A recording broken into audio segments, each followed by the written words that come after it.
Buenas tardes tengan todos, comunidad científica y pública en general. El día de hoy damos inicio al cuarto ciclo de seminarios web IDEA 2021, Agricultura para la Alianza Científico-Campesina, orientada a fortalecer la soberanía alimentaria.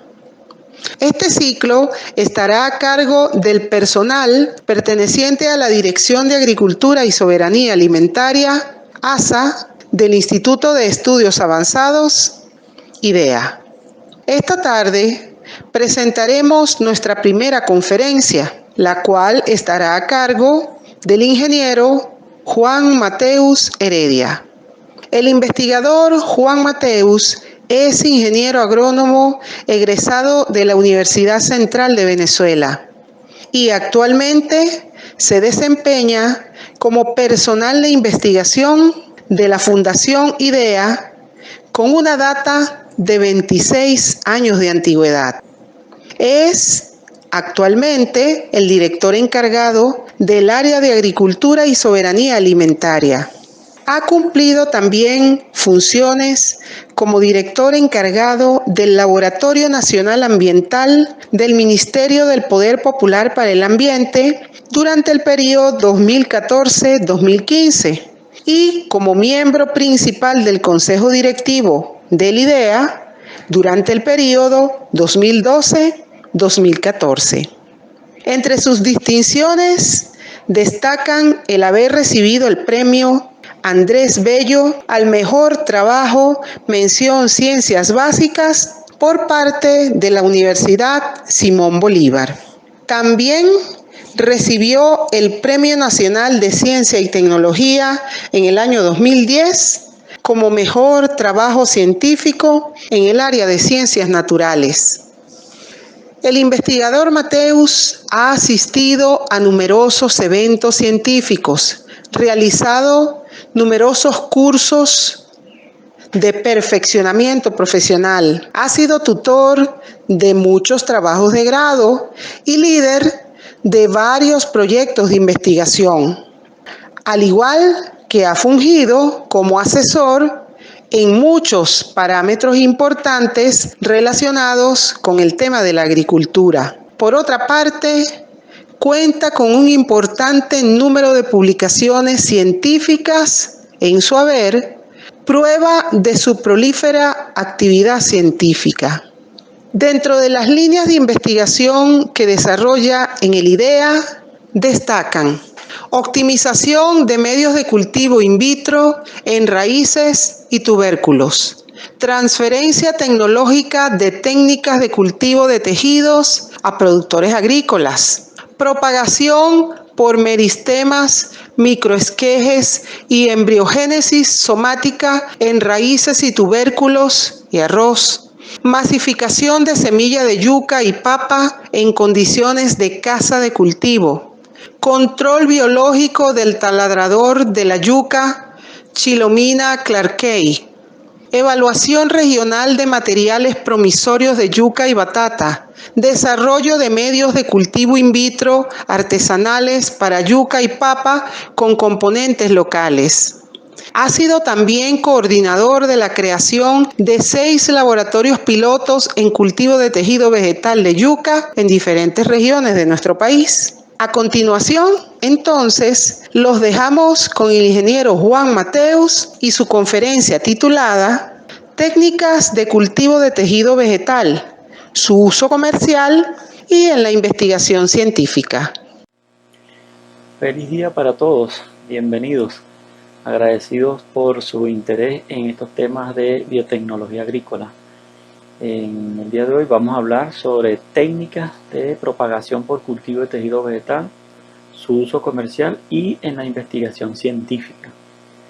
Bueno, todo esto es parte de lo que durante muchos años ha estado desarrollando la Dirección de Agricultura y Soberanía Alimentaria del IDEA en relación a todo lo que es el cultivo de tejido vegetal.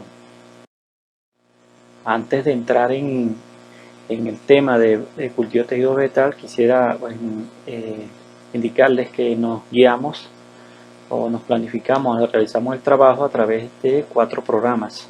Uno de ellos es el de masificación de plantas, que justamente trabaja con técnicas de cultivo de tejido vegetal, un programa de mejoramiento genético de plantas y metabolitos secundarios que usan herramientas moleculares de ADN para definir ciertos genes de interés o identificar metabolitos que tengan interés en la industria farmacéutica, por ejemplo.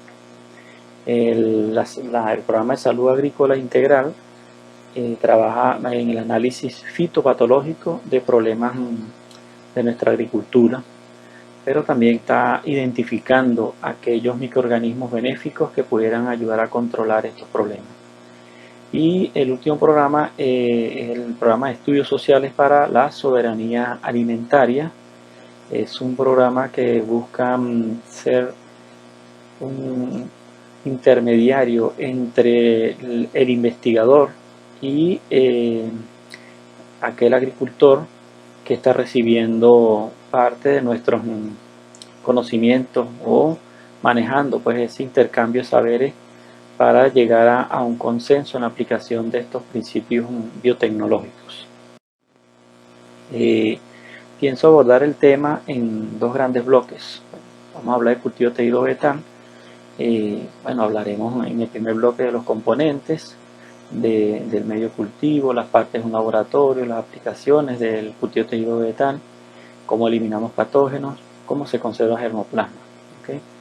En un segundo bloque entraríamos un poco más en técnicas que se usan recientemente o que siempre se han usado para la producción de plantas que tienen mayor vigor, más adaptación a problemas relacionados con enfermedades, plagas y al mismo cambio climático, ¿no?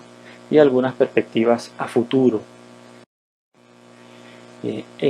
Para los que no están habituados con el área de cultivo de tejido vegetal, bueno, les indico que bueno, es un área de la biotecnología que usa un grupo de técnicas muy diversas y que permite la manipulación aséptica en medio de cultivo de protoplastos, células, tejidos, órganos, para la obtención de productos útiles para la agricultura, para la producción de ornamentales, la industria biofarmacéutica, así como para realizar estudios biológicos. ¿Okay? Esto lo conocemos también como propagación in vitro o micropropagación. También algunos al producto final, que es una plántula en general, le llaman vitroplántula. Bien, hay ciertas actividades o componentes de lo que se hace en el cultivo de tejido vegetal que son muy destacables, digamos, dentro de lo que se hace allí. Uno de ellos es el explante o la explanta. ¿Okay? Es un segmento de la planta que queremos establecer in vitro, ¿okay? Para obtener brotes, raíces, embriones, plántulas, ¿no? Bajo las condiciones arriba mencionadas. Otro aspecto que destaca esta actividad es la miniaturización.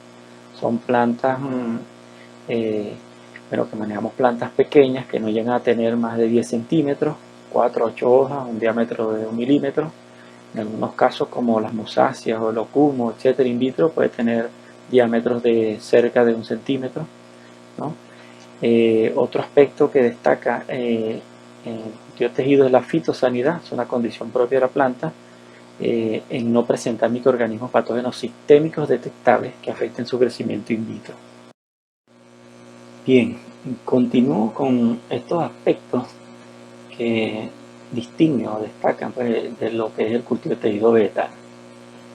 La totipotencialidad es la capacidad para regenerar una planta completa desde un protoplasto, células, tejidos u órganos.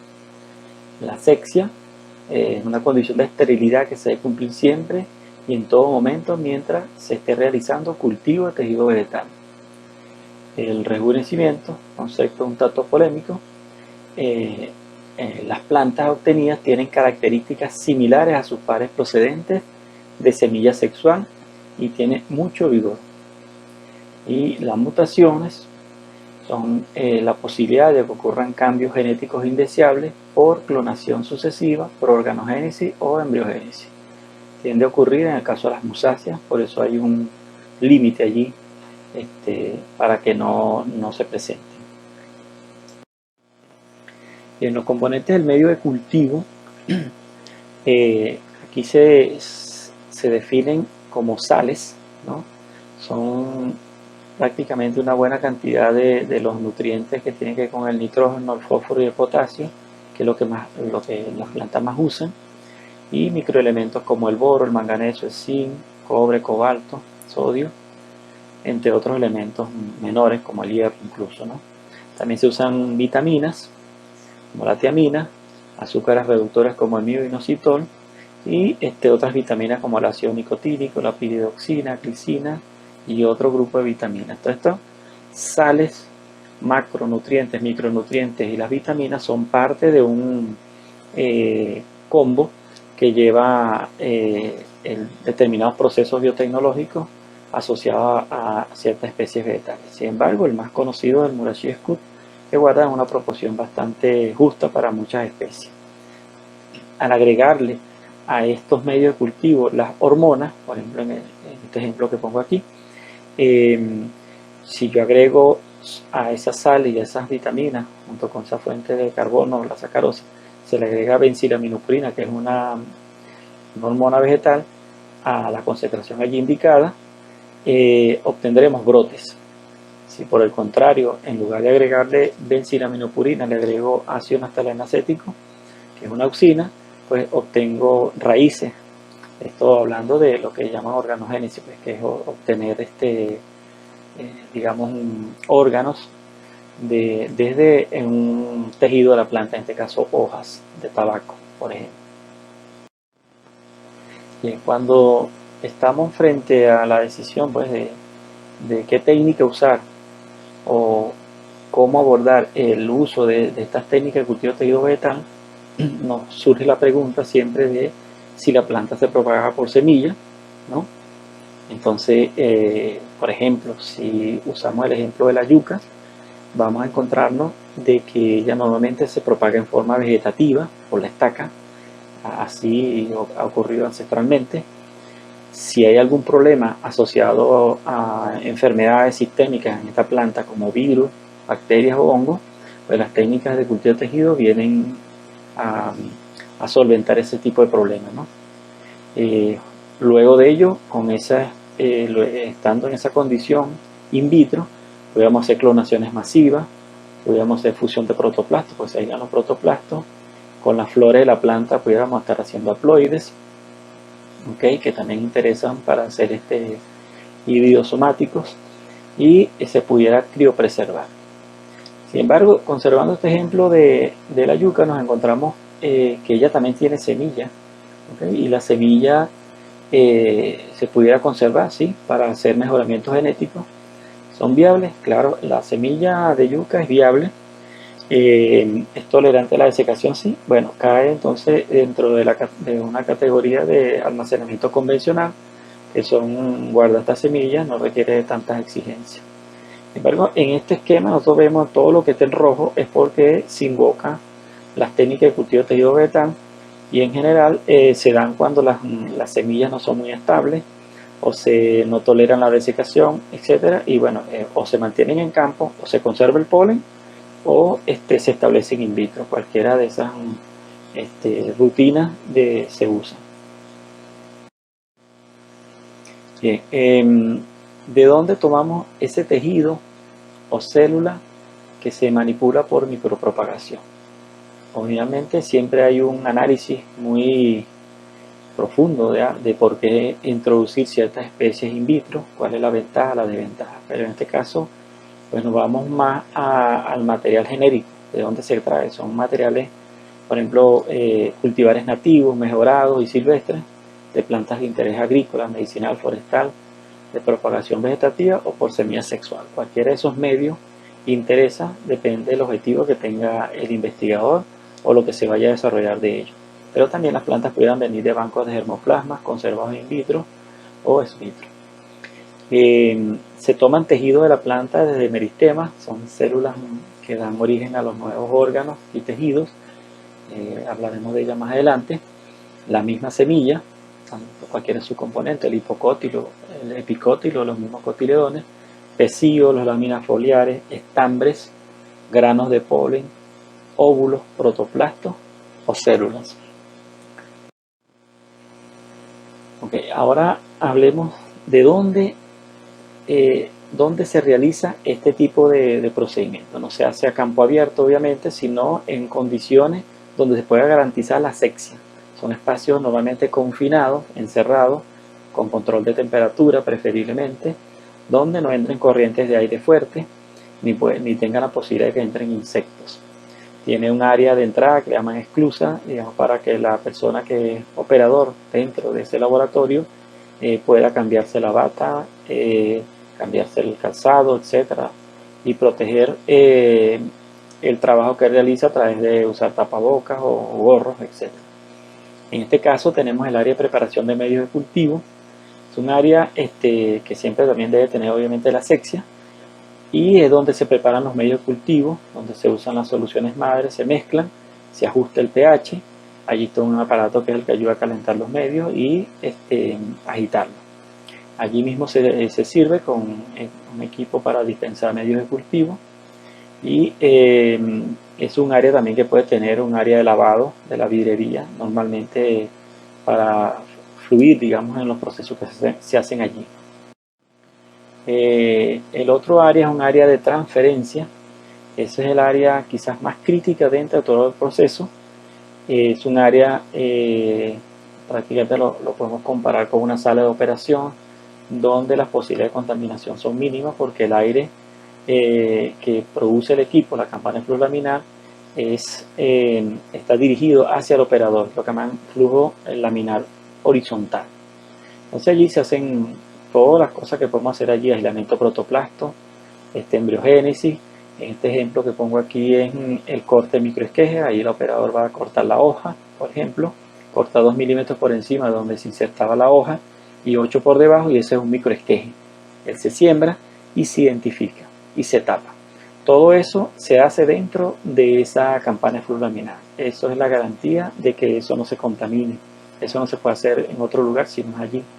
Ese área de transferencia debe estar siempre en un lugar donde la circulación de personas sea mínima. Luego que se siembra, entonces las plantas van al área de crecimiento. Si se hizo en un medio sólido, bueno, que es el que más se usa, allí se pueden estar haciendo procesos de masificación, las plantas se cortan en el área de transferencia y se vienen al área de crecimiento. Hay otro área, que es el área donde las plantas crecen en sistemas líquidos, por inmersión temporal, lo que llaman los recipientes de inmersión temporal automatizados, unos bioreactores, donde las plantas tienen mejores condiciones de crecimiento y mayor intercambio gaseoso que lo que tienen las plantas cuando están encerradas en los frascos, sobre todo en esos medios semisólidos. El otro área es un área de esterilización y producción de agua mega pura, ultra pura. Este es parte del corazón de los procesos biotecnológicos.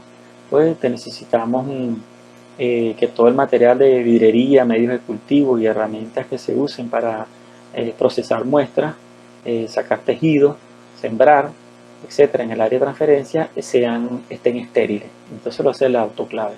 Trabaja con vapor de agua y las temperaturas en promedio son de 121 grados.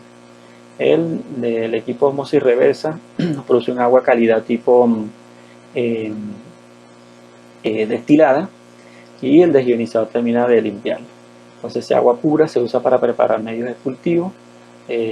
No es muy recomendable usar agua de chorro directamente, porque puede tener sales que son indeseables al crecimiento de las plantas o de las células que se estén trabajando. El área de almacenamiento se distinguen como 3 subáreas a su vez: una donde se guardan los reactivos concentrados, otra donde se guarda la vidrería, frasco por ejemplo, donde se preparan las soluciones madres que se usan para preparar los medios de cultivo, y otro donde se guardan los envases donde crecen las plantas, los tubos de ensayo, etc. ¿Qué aplicaciones tiene el cultivo de tejido? De los usos más populares, por llamarlo así, del cultivo de tejido está la limpieza de germoplasma, ¿no? Eso es y la eliminación de bacterias, fitoplasmas, hongos, virus. ¿Okay? Allí se puede preservar la diversidad genética de interés agrícola, medicinal, farmacéutico, forestal, etc. Se puede hacer esquemas de propagación masiva en aquellas especies de plantas que así ya esté afinada la metodología. ¿Okay? Y se puede estar produciendo un material de alta calidad genética y fitosanitaria. Se pueden obtener somaclones, haciendo esta búsqueda de nuevas variantes con mayor potencial de productividad, resistencia a plagas y enfermedades y producción de metabolitos. Es parte a veces del objetivo de algunos laboratorios.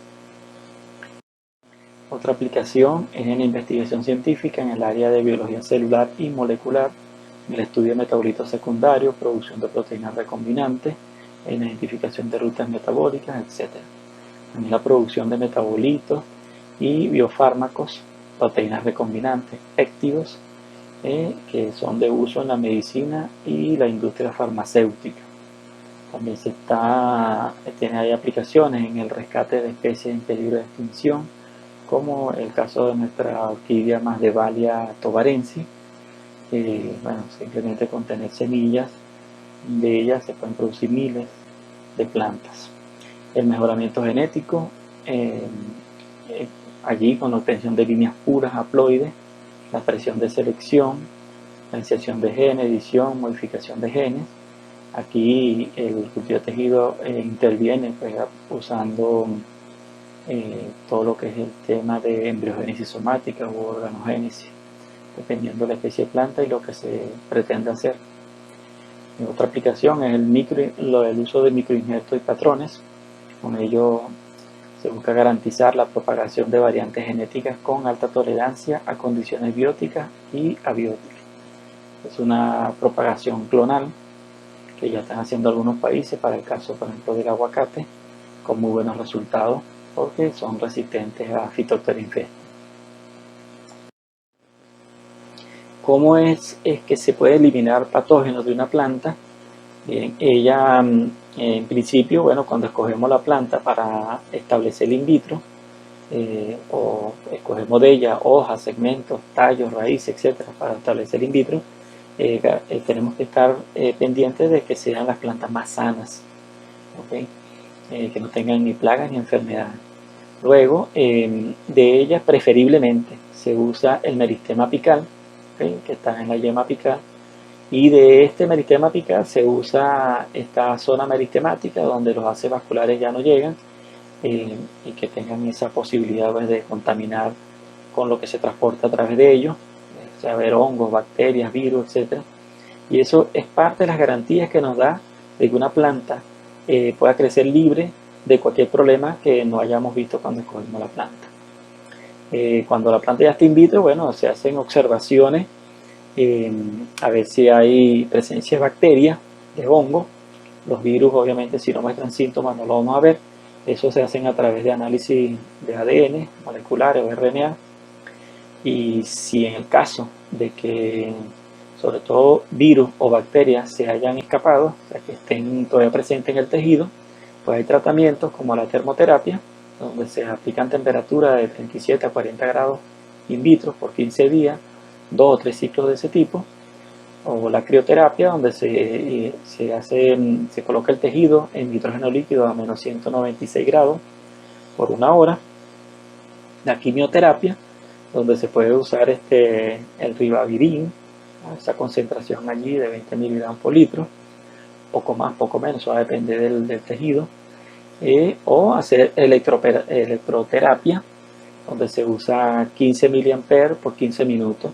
Aunque depende del tejido, su tamaño, se pueden estar usando mayor intensidad de corriente. Hay la tendencia a hacer una mezcla de estas técnicas para asegurar que la limpieza sea exitosa. Bien, la conservación de germoplasma, parte de lo que distingue al cultivo de tejido vegetal, da la garantía de que allí no entren plagas ni enfermedades. ¿ok? Y se pueden estar conservando, bueno, plantas de interés agrícola, medicinal, farmacéutico, forestal, etcétera. Entonces, aunque el crecimiento activo no es una forma de conservación, pero estando la planta en esas condiciones está a resguardo, no entran plagas, no entran enfermedades, se toma en cuenta como una forma de conservación, aunque su crecimiento es muy rápido. Eso se usa más que todo para masificación y su cultivo hay que hacerlo cada 4 o 8 semanas. Cuando estamos hablando de mediano plazo, también igualmente pueden estar creciendo en esos 4 crecimientos. Ya ahí le damos condiciones subóptimas de crecimiento a la planta que queremos conservar a mediano plazo. Allí se usarían inhibidores del crecimiento como el manitol, sorbitol, cloruro de clorocolina, que es un inhibidor de la fibrelina endógenas de la planta, el ácido oxísico. Se pueden reducir la concentración de azúcares y minerales, y ese entorno, incluso bajarle la temperatura al cuarto de crecimiento, nos da que la planta puede reducir mucho su crecimiento y no tenerla que tocar en 1 o 2 años. La conservación a largo plazo son, allí no hay prácticamente condiciones de crecimiento, la planta, la yema, la semilla se meten en nitrógeno líquido a menos 196 y quedan allí guardadas en contenedores por tiempo indefinido. Hay todo un tema de estudio en cuanto a cómo rescatarla, se ha afinado para ciertas especies y funciona muy bien. Es muy prometedora esta técnica. Tanto la organogénesis como la embriogénesis somática son procesos biológicos muy emblemáticos en las técnicas de cultivo de tejido vegetal. Prácticamente se usan en la totalidad de sus aplicaciones, incluso en las que tienen relación con herramientas moleculares. En el caso de la organogénesis, estamos hablando de la clonación del material vegetal para la formación de órganos, hojas, tallos o raíces a partir de meristemas, tejidos somáticos o por la germinación de embriones cigóticos in vitro. La embriogénesis somática es la clonación de material vegetal a partir de segmentos de plantas, óvulos, polen, protoplastos que originan un embrión somático. Aquí el tipo de hormona vegetal, sea natural o sintética, tiene mucho que ver.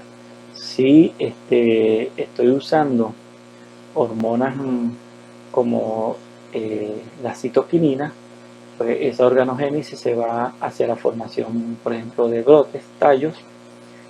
Pero si uso hormonas como las auxinas, como 2,4-D o picloram, el tejido se va hacia la formación de embriones somáticos. Hay procesos que son muy característicos, que usan, por ejemplo, la organogénesis en este caso, y le pongo a modo de ejemplo la yuca, que es parte de lo que se hace en el IDEA, y es tomar los meristemas en el ápice de la planta, en el cogollo, como le llama nuestro campesino. Allí, después que se despejan todas las hojas grandes visibles, hay un punto de crecimiento muy organizado, que es lo que llaman el meristema, el ápice meristemático. Se establece en un medio de cultivo que tiene unas concentraciones de nutrientes y de hormonas y vitaminas definidos. Crece una planta, y esa planta se empieza a clonar por microesqueje in vitro. Depende del número de plantas que se quieran, bueno, se llevan a aclimatización, luego se trasplantan y crecen en campo en aproximadamente 2 meses, 3 meses, que es la edad que tienen las plantas ahí en la fotografía. Ya las plantas tienen un buen vigor y de ahí en adelante son bastante autónomas. Otro proceso, bueno, un ejemplo, digamos, de este proceso característico del cultivo de tejido, que es en este caso la embriogénesis somática, es el que hizo dando en vida la compañera Elizabeth Game con el cacao. Las plantas de cacao, como todos sabemos, son plantaciones en su mayoría muy viejas que ya no producen, pero con esta técnica yo puedo rejuvenecer ese material y hacer que vuelva a tener su capacidad productiva. ¿Cómo se hace? Se toman entonces flores inmaduras del tallo de las plantas, de ellas se hace un primer proceso de desinfección, se toman los estaminodios se colocan en medio de cultivo que induce los callos.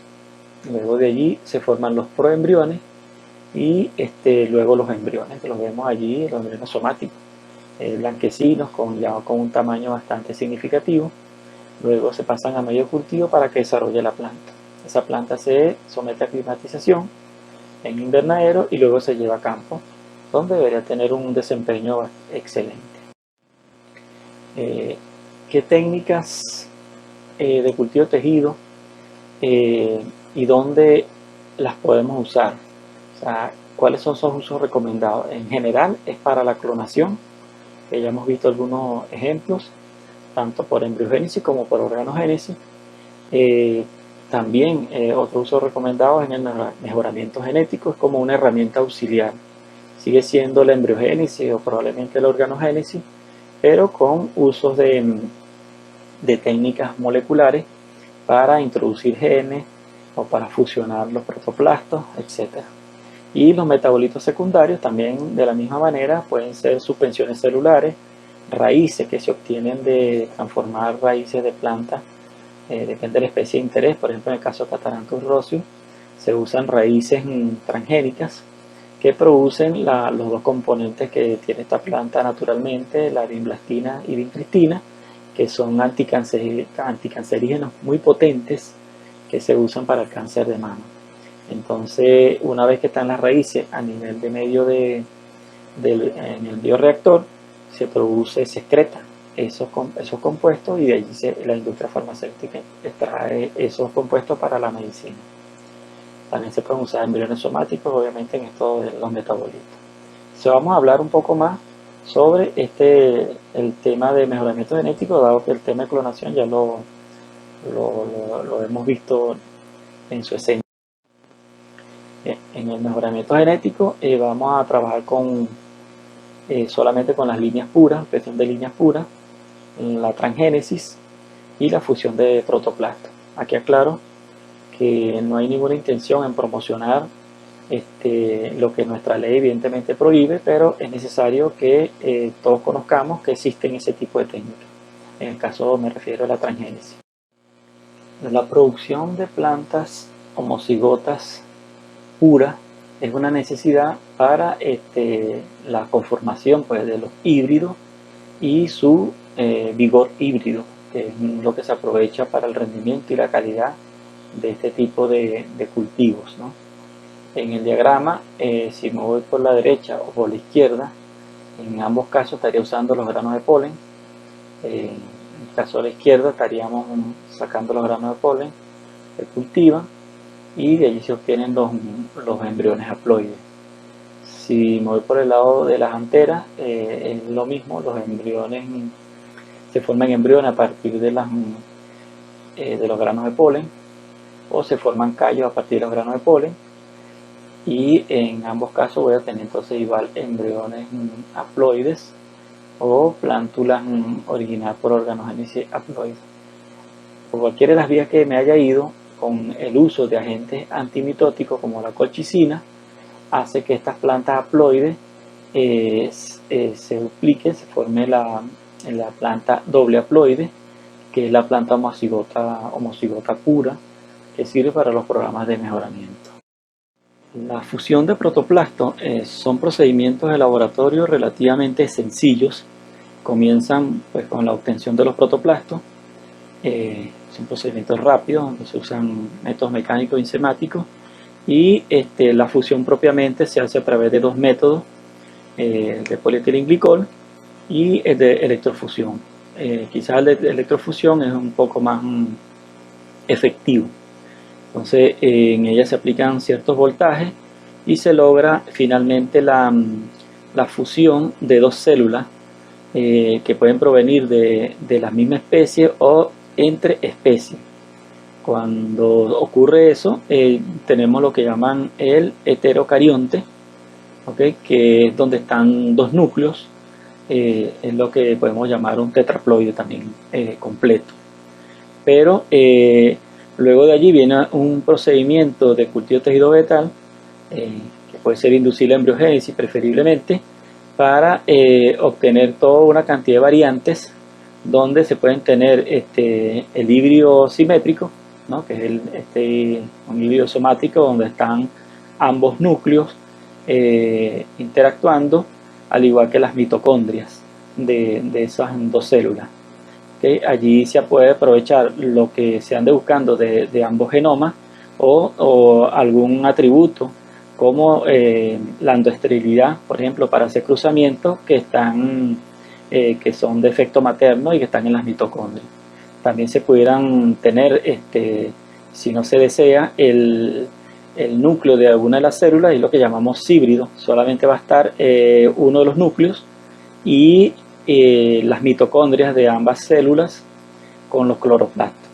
El híbrido también tiene sus aplicaciones, más específicamente por lo que le acabo de comentar sobre aplicaciones en androesterilidad y a veces incluso de resistencia a enfermedades.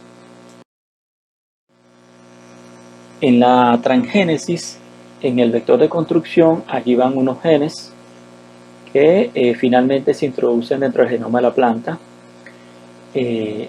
A diferencia en la edición génica, en ese vector de construcción va una maquinaria que va a operar dentro de la célula unos cambios genéticos. ¿Okay? Entonces, en el ejemplo que les tengo aquí sobre resistencia herbicida, quien concibe el cambio que se va a realizar entiende que debe alterar de una manera quirúrgica los receptores de la molécula de herbicida. Si lo altera genéticamente y en forma estable, eso hace que la planta de allí en adelante sea resistente a ese herbicida. Okay.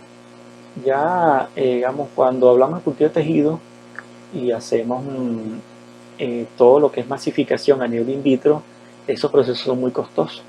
Y hace muchos años se usan sistemas de masificación complementario, como el sistema autotrófico hidropónico, donde la vitroplanta, en lugar de seguir replicándose en medio cultivo in vitro, se va a replicar en una turba estéril, ¿okay? Con medio de crecimiento, ya no lleva el azúcar, y allí las plantas van a crecer durante unas 4 a 5 semanas en el caso de papa, que es casi que el mismo tiempo que ocupa el crecimiento a nivel in vitro cuando estamos en los 4 crecimientos.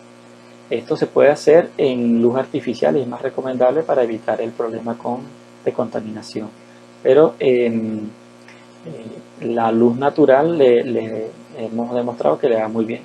En estos procesos hemos usado biofertilizantes junto con los microesquejes y los resultados son muy prometedores con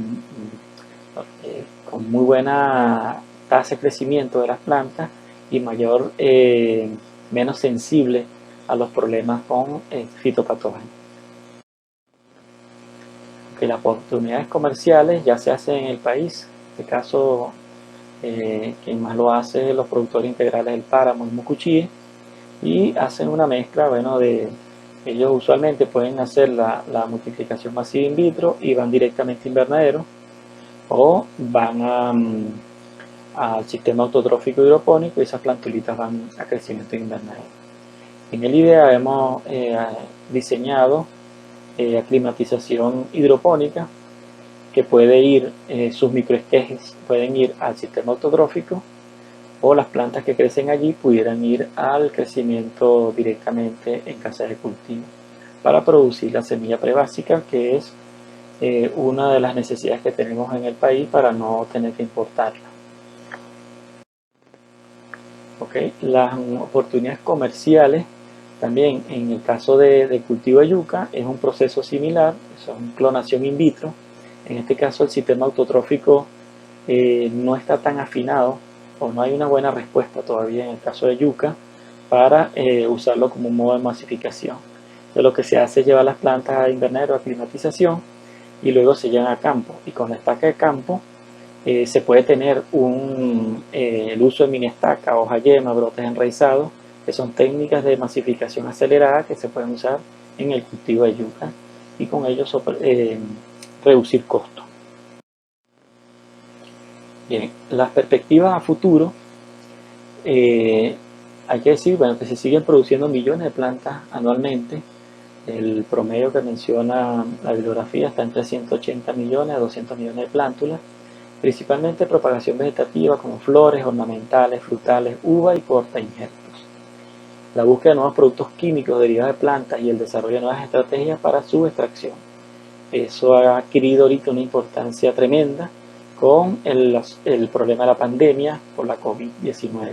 Están buscando productos naturales que de alguna forma bloqueen al virus o no dejen que se instale propiamente en la célula. El desarrollo de técnicas innovadoras in vitro para reducir el costo por planta, tanto en el enraizamiento y aclimatación in vitro. Estamos hablando de este sistema que le acabo de mencionar, el sistema autotrófico y todo lo que vayamos mejorando al respecto. Incrementar el uso de las tecnologías para la criopreservación de recursos genéticos es una necesidad, y mejorar obviamente esa tecnología. El avance vertiginoso de la biología molecular en la enzimología, en la ingeniería genética, convertirían a los cultivos de células beta en una fuente viable de importantes metabolitos secundarios, y las plantas transgénicas obtenidas pueden contribuir a generar niveles constantes de producción de proteínas. Esto no es para la alimentación, sino para de uso medicinal. Lo otro es que se espera que la ingeniería genética juegue un papel crucial en satisfacer las necesidades de incrementar la producción de los cultivos ante la explosión demográfica y los efectos del cambio climático. Estas herramientas de ingeniería genética y de biología molecular cada día se perfeccionan más en la intervención de los genomas. Lo que debe haber es un control más estricto de las comisiones de bioética y educar más a la sociedad para entender que pudieran en estas técnicas conseguirse soluciones más idóneas, reduciendo el impacto a la salud humana y al ambiente. Lo otro es que debe haber un mayor impulso a los sistemas de cultivo de protoplastos y embriogénesis somática, y su importancia para el avance de prioridades estratégicamente significativas en el desarrollo de la ciencia biotecnológica en la agricultura, la medicina y la farmacia. Esencialmente sobre los protoplásticos y embriogénesis somática siempre se ha creado mucha expectativa porque las multiplicaciones son masivas y el uso de espacio es mínimo, pero hay problemas asociados de recalcitrancia de las especies, de algunas especies de interés, que no se logra avanzar. Es necesario construir más conocimiento científico al respecto para dar esos pasos que son necesarios para usar efectivamente este tipo de técnicas.